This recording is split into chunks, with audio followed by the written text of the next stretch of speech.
વિધાનસભાના ગૃહમાં આજે ધારાસભ્ય ગોપાલ ઇટાલિયા આ રાજ્યના જે નબળા વર્ગ છે તેમનો સવાલ ઉઠાવે છે અને તેને લઈને તે ખુશી પણ વ્યક્ત કરે છે, સાથે વિસાવદર અને જૂનાગઢનો તે મામલો પણ ઉજાગર કરે છે અને આ મામલે ગૃહમાં તેમણે શું સવાલો પ્રશ્નોત્તરી દરમિયાન પૂછ્યા હતા, શું ચર્ચામાં ભાગ લીધો હતો અને આ મામલે તેમણે શું પ્રતિક્રિયા ભારતીય જનતા પાર્ટી પર વરસતા આપી છે તેને લઈને વાત કરવી છે।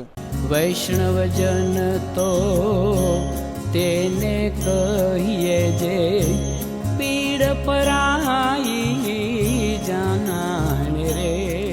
નમસ્કાર, આપ જોઈ રહ્યા છો નવજીવન ન્યૂઝ અને હું છું આપણી સાથે તોફિક ગાંચી। ગુજરાત વિધાનસભાનું અત્યારે સત્ર ચાલી રહ્યું છે અને આ સત્રમાં ધારાસભ્ય ગોપાલ ઇટાલિયા છે તે આ ગૃહમાં અલગ અલગ મુદ્દા છે તેની સતત ચર્ચા કરી રહ્યા છે અને આજે ધારાસભ્ય ગોપાલ ઇટાલિયાએ આ વિચરતી વિમુક્તિ જાતિઓ છે તેમના પ્રશ્નો છે તેને લઈને તેમણે અવાજ ઉઠાવ્યો હતો અને તેમણે ત્યાં સુધી પ્રતિક્રિયા આપતા કહ્યું હતું કે આ ભાજપના લોકો છે તે ચૂંટણીના ટાણે તેમના પાસે જાય છે કેમ કે તે ગરીબ છે, તે કમજોર છે અને સરકારી જગ્યા પર તે મકાન બનાવી વસવાટ કરતા હોય છે અને ભાજપના લોકો કહે છે કે જો તેમને મત આપવામાં નહીં આવે તો તે પછી તેને ધ્વસ્ત કરી દેશે અને આ મામલે તેમણે પ્રતિક્રિયા આપી છે, સાથે વિસાવદર અને જૂનાગઢનો મામલે પણ તેમણે વાત કરી છે। આજે 14મી માર્ચ 2026નો વિધાનસભા સત્રનો દિવસ।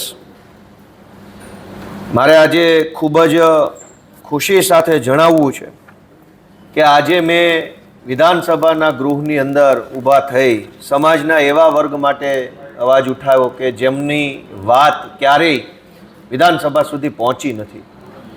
સમાજમાં એક એવો વર્ગ જીવન જીવે છે કે જેનું કોઈ સરનામું જ નથી।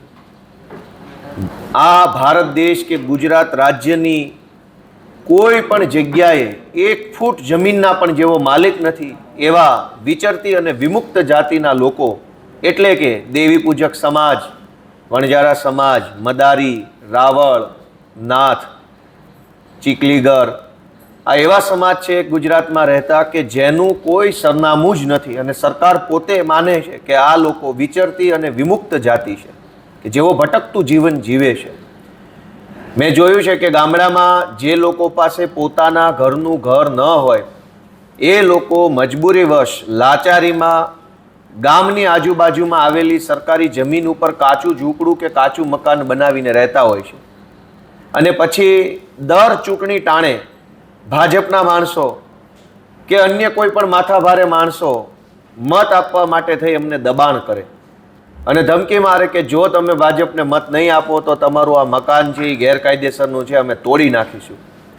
આજે વિસાવદર વિધાનસભાના ખેડૂતોના આશીર્વાદથી જ્યારે હું વિધાનસભામાં બોલી શકું છું ત્યારે ગુજરાતભરના દેવી પૂજક સમાજ, વણજારા સમાજ, છારા સમાજ કે અન્ય પણ રાવળ યોગી સમાજ, જે કંઈ પણ વિચરતી વિમુક્ત જાતિમાં જેમનો સમાવેશ છે એ બધા જ લોકોને સૌથી પહેલાં સરકાર સ્થાયી સરનામું આપે, રહેવાનું કંઈક એમને સગવડ કરી આપે, ઘરનો ઘર આપે, પ્લોટ આપે, જમીન આપે, જે સરકારને યોગ્ય લાગે તે, પણ એમને એક સ્થાયી સરનામું આપવામાં આવે એવી રજૂઆત મેં આજે કરી છે।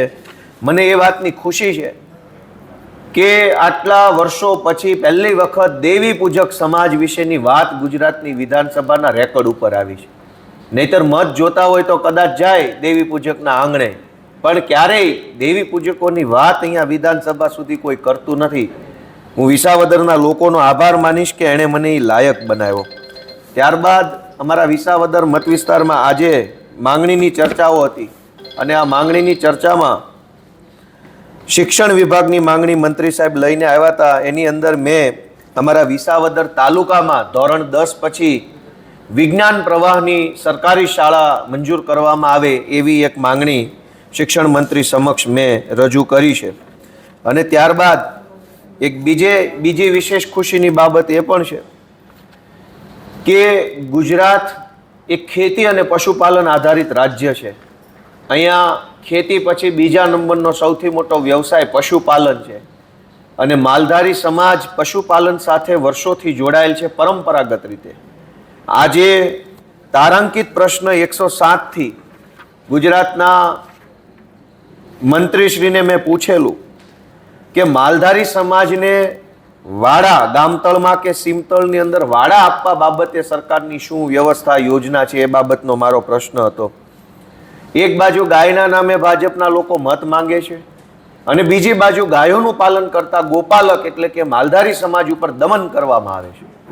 માલધારી સમાજ શહેરોમાં જે પશુપાલન કરે છે એમને પશુઓ બાંધવા માટે, પશુઓને રાખવા માટે, પશુઓનો ઉછેર કરવા માટે જગ્યા તો આપતા નથી.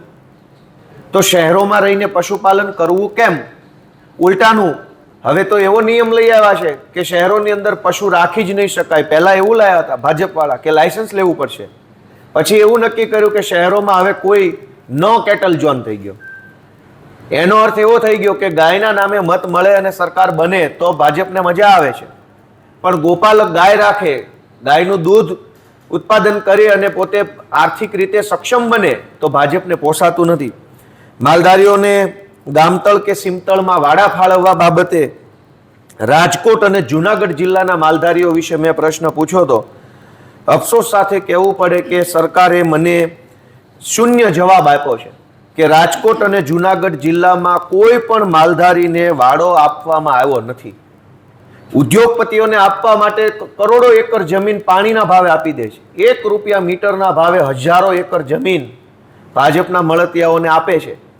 પણ જે વ્યક્તિ અમારા વિસાવદરની અંદર જ ગઢવી માલધારી રહે છે, એ વર્ષો પહેલા સાસણના જંગલમાં રહી અને પશુપાલન કરી પોતાનું પરિવારનું ગુજરાન ચલાવતા, પછી એમને વન વિભાગ દ્વારા પરેશાન કરીને બહાર એમને જંગલની બહાર કાઢવામાં આવ્યા. અત્યારે એ લોકો પશુપાલન કરે છે પણ એમની પાસે જે કંઈ 50-100 ગાયો ભેંસો હોય એ બાંધવા માટે કોઈ જગ્યા જ નથી. મજબૂરીવશ સરકારી જગ્યા ઉપર ગાયો ભેંસોનું પાલન પોષણ કરે છે, પણ દર ચૂંટણીએ એમને હેરાન કરવામાં આવે કે જો તમે અમને ભાજપને મત નહીં આપો તો તમારે આ જગ્યા ખાલી કરાવી દઈશું.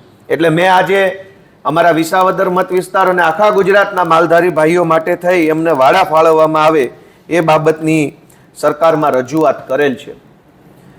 સૌથી મહત્વની બાબત, અમારા વિસાવદર વિધાનસભાના પૂર્વ ધારાસભ્ય અને ગુજરાતના લોકપ્રિય ખેડૂત નેતા સ્વર્ગસ્થ કેશુભાઈ પટેલનું એક સપનું હતું કે કાઠિયાવાડ આખું સિંચાઈના પાણીથી સમૃદ્ધ બને, અને એમણે પહેલી જ વખત મુખ્યમંત્રી બન્યા ત્યારે કલ્પસર યોજના બહાર પાડી હતી.